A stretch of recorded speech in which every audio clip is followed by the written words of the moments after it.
Terceira homilia de Santo Agostinho Bispo, século V, sobre o Apocalipse, capítulos 3 e 4. Irmãos caríssimos, acabamos de ouvir João. Ele censura o pecador em termos que causam espanto.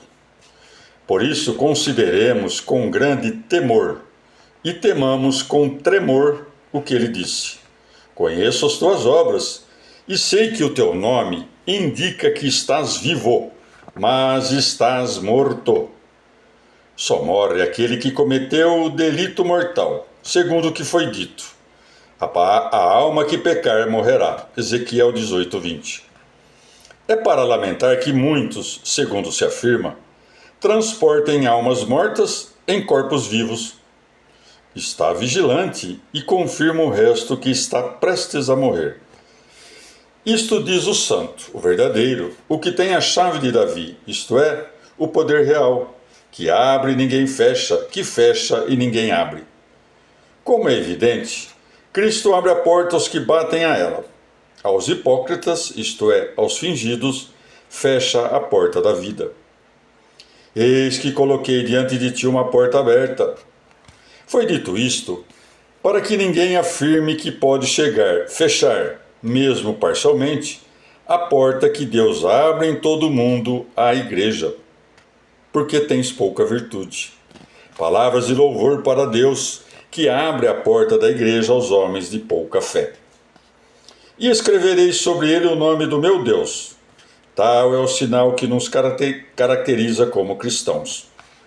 E escreverei o nome da cidade do meu Deus, da Nova Jerusalém, que da parte do meu Deus desce do céu. A Nova Jerusalém é a igreja, ela nasce do Senhor. Chamou-se-lhe nova numa alusão à novidade do nome do cristão, e ainda porque de velhos que éramos, nos tornamos novos. Não és frio nem quente, quer dizer, és inútil. Palavra dirigida aos ricos estéreis, que dispõem de recursos e não praticam com eles as obras de misericórdia.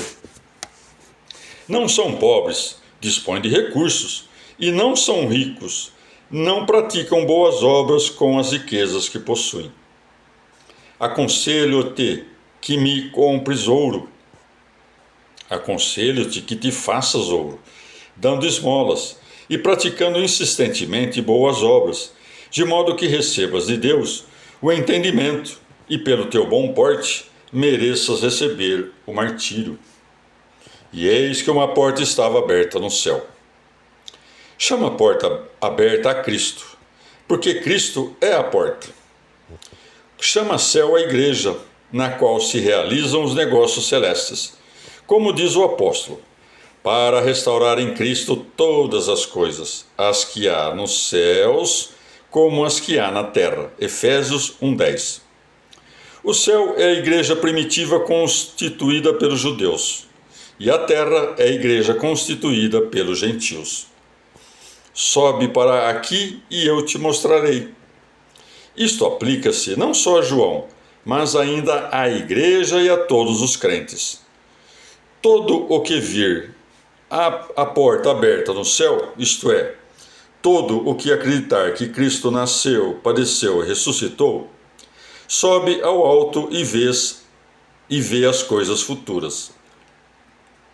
Com que passos, senão com os da fé e da crença? É como se disséssemos claramente a qualquer dos eleitos: para conheceres os mistérios de Cristo e da Igreja, sobe pela fé, atinge-os com a crença.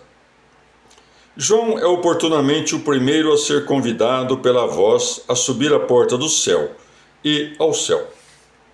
Qualquer eleito, para atingir com o pé livre da crença por meio do Evangelho os mistérios da verdadeira fé, robustece-se com a doutrina do velho instrumento que precede a doutrina nova.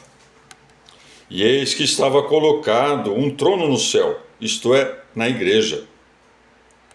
E o que estava sentado era semelhante no aspecto à pedra de jaspe e de sardônio. Essas comparações aplicam-se à igreja. O jaspe tem a cor da água e o jardônio tem a cor do fogo. Como se disse, há aqui uma referência aos dois juízos. Um efetuou-se por meio da água no dilúvio, o outro há de efetuar-se por meio do fogo. Qual é o sentido do jaspe, senão a divindade do nosso mediador? E em volta ao trono vi 24 tronos, e nesses tronos 24 anciãos sentados. Os anciãos são a Igreja Universal, como diz Isaías: envergonhar-se-á a lua e confundir-se-á o sol, quando reinar o Senhor dos Exércitos no monte Sião e em Jerusalém, e for glorificado na presença dos anciãos. Isaías 24, 23. Os 24 anciãos são os superiores hierárquicos, e o povo. 12 representam os apóstolos e os bispos, e os outros 12 representam o restante da igreja. E do trono saíam relâmpagos e vozes. Da igreja procedem os hereges, que saíram do meio de nós. Há ainda outro sentido. Os relâmpagos e as vozes representam as pregações da igreja. Nas vozes reconhecem-se as palavras, e nos relâmpagos, os milagres. E diante do trono havia um mar de vidro. O mar de vidro é a fonte do batismo. Está diante do trono, isto é, está antes do juízo. Por vezes, o trono representa também a alma do justo, segundo está escrito: a alma do justo é o trono da sabedoria. Representa, outro sim, a igreja, onde se encontra a morada de Deus. E no meio do trono, 4 animais. No centro da igreja, os 4 evangelistas, cheios de olhos por diante e por detrás, por dentro e por fora. Os olhos são os preceitos de Deus, lançam o olhar para dentro e para fora, isto é, para as coisas passadas e para as coisas futuras. No primeiro animal, semelhante ao leão, mostra-se a fortaleza da igreja. No novilho, a paixão de Jesus Cristo. No terceiro animal, o que é semelhante ao homem, representa-se a humildade da igreja. Ela não ostenta nem vanglória, nem soberba, apesar de possuir a adoção dos filhos. No quarto animal, descreveu-se a igreja, que é semelhante à águia. A igreja levanta voos livres que a mantém suspensa acima da terra, com o par de asas. Conserva-se elevada pela ação de 2 lemes, que são os 2 testamentos ou os 2 preceitos. João tinha visto nos animais a realização do mistério quadriforme em Cristo. Viu em Cristo o homem que nasce, o novilho que se sacrifica, o leão que reina. E agora viu também a águia que remonta às regiões celestes. E os 4 animais tinham cada um 6 asas. Nos animais mostram-se os 24 anciãos, porquanto as 6 asas de cada um dos 4 animais, somadas ou multiplicadas, perfazem o número de 24 asas. De fato, viu os animais em volta do trono, precisamente onde tinha dito que viu os anciãos. Mas como é que um animal de 6 asas pode ser semelhante à águia que tem duas asas? É que os 4 animais são uma unidade. Tem 24 asas, nas quais entendemos os 24 anciãos que estão na igreja, assemelhada por ele à águia. Outro sentido: as 6 asas são as testemunhas do Antigo Testamento. Assim, como o animal não pode voar sem asas, assim a pregação do Novo Testamento não faz fé sem os testemunhos do Antigo. É por meio desses testemunhos que foram anunciados que ela se eleva acima da terra e voa. A realização dos fatos antes anunciados como futuros tomam sempre a fé indubitável.